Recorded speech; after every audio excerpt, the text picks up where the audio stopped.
और दोस्तों कैसे हो यार सारे। मैं आप सभी को वेलकम करता हूँ आप सभी के favourite YouTube channel JR college में, जो कि एक पार्ट है यूट्यूब चैनल जेआर ट्यूटोरियल्स का। दोस्तों मेरा नाम है गौरव मुंद्रा और मैं जो 11th एंड 12th के कॉमर्स के बच्चे हैं मैं वो सभी को एसपी एंड ओसीएम पढ़ाता हूँ। और दोस्तों आज का ये लेक्चर मैं आप सभी के लिए लेके आ चुका हूँ 12th एसपी के बच्चों के लिए। और इसमें दोस्तों हम लेसन नंबर 9 का जो लास्ट लेक्चर है आज फाइनली आज हम उसको फिनिश करने वाले। So let's go guys. और क्या चल रहा है भाई, लेसन का नाम डिपॉजिटरी सिस्टम, आखिरी लेक्चर। अपना सिस्टम तो अलग ही भाई, अपना कौन सा सिस्टम चल रहा है, अपना डिपॉजिटरी सिस्टम चल रहा है, लेक्चर नंबर 6। और ये जो लेक्चर है इससे कुछ खास क्वेश्चन नहीं आपको देखने को मिलेंगे एग्जाम में, बट कुछ आ सकता है यार, ऐसा नहीं कि इंपॉर्टेंट नहीं है। लेक्चर इंपॉर्टेंट तो है बट थोड़ा सा गैम्बल कर सकते हो। लेकिन इसमें आप क्या करो ना दोस्तों, गैम्बल करना ही है ना तो आपको रीड तो करना ही पड़ेगा। आप इन चीजों को स्किप नहीं कर सकते। ये भले ही बहुत ईजी टॉपिक्स है और इसको स्किप करने का कोई सेंस भी नहीं बनता। बाकी देखो आज हम डिपॉजिटरी क्या होता है हम ये पहले लेक्चर में समझे थे, तुम्हारे भाई ने पूरा जान लगा के समझाया था लेक्चर नंबर 3 में।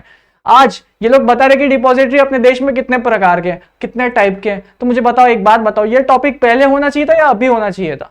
देखो भाई अब ड्राफ्टिंग जैसी हुई है बुक की उस हिसाब से चलना पड़ेगा हमें। तो एनएसडीएल और सीडीएसएल आज का ये एक इंपॉर्टेंट टॉपिक हो सकता है। और उसके अलावा जो आज हम टॉपिक्स पे डिस्कशन करेंगे दोस्तों, जो आज हम टॉपिक समझेंगे, ये आपको एग्जाम में डिफाइन द फॉलोइंग में जरूर देखने को मिल सकता है। बट इससे 4 से 5 मार्क का क्वेश्चन बनना एक अगेन वेरी डाउटफुल थिंग। और उसमें भी अगर बनता है तो ऑप्शन में आपको कुछ एक डिफरेंट क्वेश्चन देखने को मिलेगा। तो आज का जो आप लेक्चर करोगे ना, यहाँ बोर्ड पे मैंने जितना करा है इसको अच्छे से समझ लेना। इसको अच्छे से आप अपने बुक में हैंड रिटन नोट्स में बना लो। लेकिन इसके जो प्रोसीजर्स है ना उसको एक बार थोड़ा रीड कर लेना, स्किप नहीं करना है। अगर बाई चांस एग्जाम में आ गया तो आप उसको अपने मन से अपनी सिंपल इंग्लिश में 4 से 5 लाइन अपने बुक में लिख के रख दो। सिंगल लाइन 5-6 सेंटेंसेस बना लो तो भी मुझे कोई प्रॉब्लम नहीं, लेकिन बच्चा आपको इसको स्किप नहीं करना है। ये आपके भाई का इंस्टाग्राम आईडी, कोई भी डाउट समस्या यहाँ पे प्यार आपको दोस्तों कमेंट सेक्शन में भी बांट सकते हो, मुझे भी बांटना बहुत अच्छा लगेगा, आप सभी के प्यार का इंतजार रहता है। बाकी इस वीडियो को आप मेक श्योर कीजिए अपने फ्रेंड्स के साथ हो सके तो आप शेयर कर दो। दोस्तों आज का ये लेक्चर बहुत होगा छोटा सा, एकदम सिंपल, शॉर्ट एंड स्वीट, आपको सब कुछ समझ में आ जाए उतना। चलो भाई, transfer of securities under depository system and I hope आप सभी को डिपॉजिटरी क्या होता है, डिपॉजिटरी सिस्टम मतलब वो भी समझ में आ गया है। DP, client, investor, issuer company, beneficial owner, ये किस किस को बोलते हैं सब समझ गया होगा। बेनिफिशियल ओनर, क्लाइंट, इन्वेस्टर तीनों एक ही है भाई। चलो अभी in case of sell of shares, अगर कोई सेल ऑफ शेयर्स होता है तब क्या हो रहा है देखो। जो इन्वेस्टर होता है ना वो डिपॉजिटरी पार्टिसिपेंट को बोलता है, अरे सुनना मेरे भाई, मैंने देख सेल अपने शेयर्स को मैंने बेच दिया। अब ये देखो, जैसे ही वो डीपी को बताता है ऐसा डिपॉजिटरी पार्टिसिपेंट को, तो उसके साथ साथ वो फॉरवर्ड करता है पता है क्या, DIS, क्या ये डिलीवरी इंस्ट्रक्शन स्लिप। समझ में आया? अरे डीपी सुन, मैंने अपने पास ना, मेरे पास कुछ शेयर्स थे, मैंने शेयर्स को बेच दिया है। अब ये जो मैंने शेयर्स को सेल कर दिया है ना, अब ये उस चीज का डॉक्यूमेंट, जब आप शेयर्स को सेल करते हो तो आपके पास एक डॉक्यूमेंट आता है कि हाँ भाई बेच दिया, अब ये होल्डर नहीं है, अब कोई होल्डर कोई और। तो वो चीज का प्रूफ आपको डिपॉजिटरी पार्टिसिपेंट को भेजना है। डिपॉजिटरी पार्टिसिपेंट उस चीज का जो इंटीमेशन है वो डिपॉजिटर को करता है ये ऑब्वियसली। फिर डिपॉजिटर अकॉर्डिंगली जो डीमैट अकाउंट में चेंजेस करना होता है कर देता है। जैसे कोई इन्वेस्टर, उसने अपने शेयर्स बेच दिए थे, समझो उसके पास 100 शेयर्स थे, अब उसने वो शेयर्स को सेल कर दिया। और डिपॉजिटरी फिर जिसके पास 100 शेयर्स थे उसने सेल कर दिया है, अब उसकी डीमैट अकाउंट में पहले 100 शेयर्स दिखते थे, अब कितने दिखेंगे भाई? पहले 100 दिखते थे क्योंकि तूने बेचे नहीं थे। अब तूने अपने शेयर्स को बेच दिया है तब तेरे अकाउंट, डीमैट अकाउंट में 100 शेयर्स पहले हुआ करते थे, अब दिखाएंगे 0 दिखाएंगे, है ना? तो ये जो चेंजेस है ये कौन करता है? डिपॉजिटरी करवाता है। ठीक है, इसकी सारी कम्युनिकेशन और इसकी जो कम्युनिकेशन है वो कौन कराता है? वो होता है दोस्तों डीपी, डिपॉजिटरी पार्टिसिपेंट। ये देखो, at the end securities are debited in his demat account. अब जो परचेजर होगा शेयर्स का, उसके डीमैट अकाउंट में शेयर्स शो करेगा कि हाँ वो इंसान जिसने 100 शेयर्स बेचा है ना, उसके आईडी से कितना डीमैट अकाउंट में आ जाएगा? 0। और जिस पर्सन ने वो शेयर्स खरीदा है दोस्तों, उसके आईडी पे, उसके डीमैट अकाउंट पे, आईडी मतलब वो कहना चाहता हूं, उसके डीमैट अकाउंट पे वो शेयर्स अब जो है शो करने लग जाएंगे। पहला topic in case of sell of shares. ठीक है, आजकल टाइम पास लेक्चर है, चिल करो भी। ये एक इंपॉर्टेंट टॉपिक है, ये डिफाइन में आता है। ऑफ मार्केट ट्रेड, ये क्या होता है भाई? ऑफ मार्केट ट्रेड मतलब मार्केट बंद है और तुमने कुछ ट्रेडिंग करी, ऐसा कुछ। बिल्कुल आपने एकदम सही पकड़ा है दोस्तों। मैं आपको एक चीज बताऊं, जब आप कोई शेयर्स की कोई भी आप सिक्योरिटीज की सेल परचेस करते हो तो ये सिर्फ और सिर्फ stock broker, stock agent, stock exchange इन पे ही हो, ऐसा जरूरी नहीं है।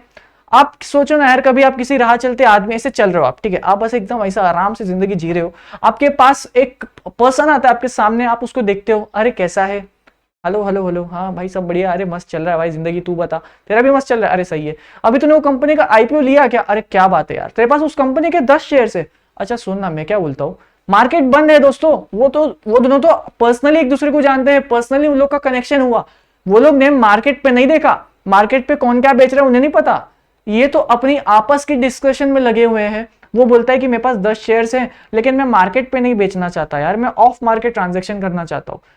ऑफ मार्केट ट्रांजैक्शन जो आप बिना स्टॉक ब्रोकर, बिना स्टॉक एक्सचेंज की मदद लिए किसी और के साथ ट्रांजैक्शन कर लो, बिना कोई भी इन्वॉल्वमेंट का ये सब लोगों का, इसको हम कहते हैं ऑफ मार्केट ट्रेड। ठीक है, अब जैसे ये दो लोग जानते थे, वो उसको बता रहा है कि मेरे पास 10 शेयर्स पड़े हैं, तुझे चाहिए क्या, मैं तुझे पर्सनली बेचता हूं, किसी और को नहीं बेचूंगा। जब ऐसी ट्रेडिंग होती है और ऐसा अलाउड होता है, ठीक है, इसको कहते हैं ऑफ मार्केट ट्रेड। ठीक है दोस्तों, क्या कहते हैं, ऑफ मार्केट ट्रेड। अब देखो यहाँ पे, trade between two parties on a mutual agreed terms, हम दोनों जब शेयर एंड बाय करेंगे ना शेयर्स की, हमारे अपने टर्म्स एंड कंडीशंस होंगे। जब हम उस चीज को उसके शेयर होल्डर्स को मैं बाय करूंगा ना, तो मैं उसका एक एग्रीमेंट बनाऊंगा, उस पर स्टैम्प ड्यूटी पे करूंगा, उसके बाद हमारे बीच में कोई ऑफ ट्रेड ट्रांजैक्शन होगा।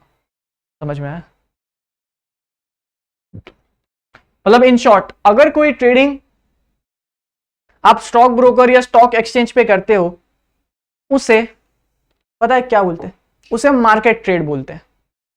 आपने मार्केट के चीजों का इस्तेमाल करके ट्रेडिंग की ना, उसको मार्केट ट्रेड बोलते हैं। अब मार्केट ट्रेड में क्या क्या आएगा, जैसे trade which is settled through clearing cooperation, cooperation इसमें ही आ जाता है, अपना stock broker, stock exchange, NSDL, CDSL, ये सब की मदद द्वारा अगर आप कोई ट्रेडिंग करते हो, किसी शेयर्स की, किसी सिक्योरिटी का परचेस करते हो, सेल करते हो, उसे हम मार्केट ट्रेड कहते हैं। लेकिन दोस्तों, अब रहा चलता आदमी, आप उसके साथ बातचीत करते हो, आपको पता चलता है वो तो शेयर होल्डर है किसी कंपनी का और आपको उस कंपनी के शेयर्स चाहिए थे। अब आप उसे पर्सनली कहते हो, क्या तू पर्सनली तेरे शेयर्स मुझे बेचेगा प्लीज, बिल्कुल ले ले भाई। अब उसके जो रेट्स होंगी वो डिफर करती होगी मार्केट से, रेट्स का हमें कोई लेने देना नहीं है भाई, वो कितने भी बेचे, तुम्हें उससे क्या, हमें तो बस देखना है कि वो बेच क्या रहा है, कौन सा सिक्योरिटी बेच रहा है, किसको बेच रहा है, सही से बेचा या नहीं, सब तरीके, सब लॉज उसने फॉलो किया या नहीं, हमें तो बस ये देखना है। भले ही तू मार्केट में वो चीज 1000 रुपए में मिल रही थी, तूने उसको 500 रुपए में दिया, भाई मुझे पैसे से कुछ लेना देना नहीं, मुझे अपना टैक्स की पेमेंट हो जानी चाहिए, स्टैम्प ड्यूटी लग जाना चाहिए। मैं तुम्हें कैसे बता रहा हूं किस तरह से होता है। ठीक है, चलो अभी ऑफ मार्केट ट्रेड, जब आप कोई ऐसा ट्रांजैक्शन करते हो between two parties mutually agreed terms without involvement of a clear cooperation, share broker and stock exchange और स्टॉक एक्सचेंज।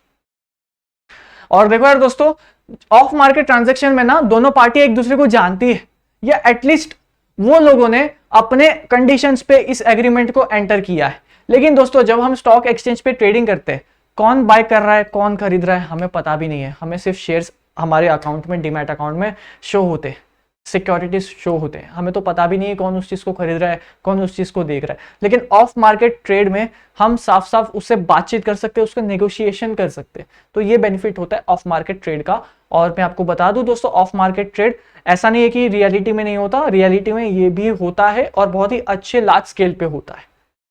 अगर आपको किसी भी कंपनी के, जो प्राइवेट कंपनी है, उसके अगर शेयर्स खरीदने होंगे, तो मैं आपको बता दूं दोस्तों, वहां पे सबसे ज्यादा ऑफ मार्केट ट्रेड ही होता है। हाँ, प्राइवेट कंपनी के शेयर्स आप बेच सकते हो, खरीद सकते हो, क्या याद है कि नहीं 11th? Transfer of shares of private company is restricted, restriction है उस पे, and it is not prohibited. Prohibited यानी कि मना है भाई, तू नहीं कर सकता, रेस्ट्रिक्टेड यानी कि आप कर नहीं सकते हो, लेकिन आपने सारे partners of your private company, उन सभी का कंसेंट ले लिया, consent of all the partners, तब आप शेयर्स अपने बेच सकते हो या खरीद सकते हो। ठीक है, प्राइवेट कंपनी में ऐसी ट्रेडिंग होती है, और प्राइवेट कंपनी में ऑफ मार्केट ट्रेड चलता है। समझ में आया भाई? अब कोई दिक्कत नहीं, पक्का? टेंशन था ना ऑफ मार्केट ट्रेड का एग्जांपल, और आपकी 11th के बेसिक्स को भी थोड़ा सा क्लियर कर दिया मैंने। रेस्ट्रिक्टेड है, प्रोहिबिटेड नहीं, दोनों वर्ड बहुत अलग है। रेस्ट्रिक्शंस पे मतलब जैसे अपने पेरेंट्स, क्यों जाना है बाहर, क्या काम है, घर पे बैठ पढ़ाई कर, फिर आप बोलते हो अरे मम्मी सुनो ना, मैं 4 घंटा पढ़ाई करके फिर बाहर जाना चाहता हूँ, तो चल आप पे क्या है अभी रेस्ट्रिक्शन है। प्रोहिबिशन क्या होता है, बाहर जाने ही नहीं दूंगा, जो करना है कर, तू 4 घंटा पढ़ाई कर, 24 घंटा पढ़ाई कर, ठीक है, बाहर जाने नहीं दूंगा। ये क्या हुआ, ये हो गया प्रोहिबिशन। चलो भाई अभी market trade settle through clearing corporation, this trades are done through stock exchange, stock broker का अगर आप इस्तेमाल करते हैं तो उसको मार्केट ट्रेड कहते हैं। और जो आप फेस टू फेस बात करते हो, फेस टू फेस डीलिंग करते हो, लाइक आप किसी सामान को खरीद रहे हो, जैसे दोस्तों मेरे पास ना यार ये एक चीज दिखाता हूं मैं आपको, मेरे पास ये पेन है और अब मैं इसको सामने मेरा मैनेजर बैठा है, मैनेजर चाहिए तेरे को पेन, मैं उसके साथ क्या कर रहा हूँ, मैं उसके साथ ऑफ मार्केट ट्रांजेक्शन कर रहा हूँ। लेकिन ये मार्केट को ये पेन को दोस्तों मैंने किधर ऑनलाइन पे लगा दिया, जो भी इस पे हाईएस्ट बीड करेगा ये पेन उसका, ये मार्केट ट्रेड पे आ जाएगा। समझ में आया, पहले समझिए आ गया यार आपको। चलो इन case of purchase of shares, हमने ऊपर क्या देखा, सेल ऑफ शेयर्स, अभी हम क्या देख रहे हैं, परचेज ऑफ शेयर्स। ज्यादा टाइम नहीं देखे, जो भी क्लाइंट है जो शेयर्स परचेस करता है, उसने शेयर्स परचेस करे तो वो उसका इंटीमेशन देगा किसको, डिपॉजिटरी पार्टिसिपेंट को। अरे डीपी सुनना मेरे भाई, मैंने ना सिक्योरिटीज खरीद लिए हैं, तू ये जाकर बात डिपॉजिटरी को बता दे, चल ठीक है। अब क्या करेगा डिपॉजिटरी, डीपी को उसके साथ बातचीत करेगा, हाँ डीपी क्या हो गया, उसने इन्वेस्टर ने कुछ बताया क्या तेरे को, उसने शेयर्स खरीदा है, ठीक है। अब डीपी डिपॉजिटरी को सब कुछ इंटीमेट करता है, फिर डिपॉजिटरी जो है ये क्लाइंट के आईडी पे सिक्योरिटीज ट्रांसफर कर देता है। वापस बताता हूं, देखो क्लाइंट पहले डीपी को बोलता है, मेरी बात सुनो एकदम फोकस, एकदम एक जगह पे खड़े हो जाता है, तुम लोग कंफ्यूज हो रहे हैं ऐसा, कोई बात नहीं। चलो सेकंड पॉइंट, फर्स्ट पे क्या लिखा है, क्लाइंट डीपी को बोलता है कि डीपी सुनना दोस्त, इंटीमेट कर रहा है कि दोस्त सुन,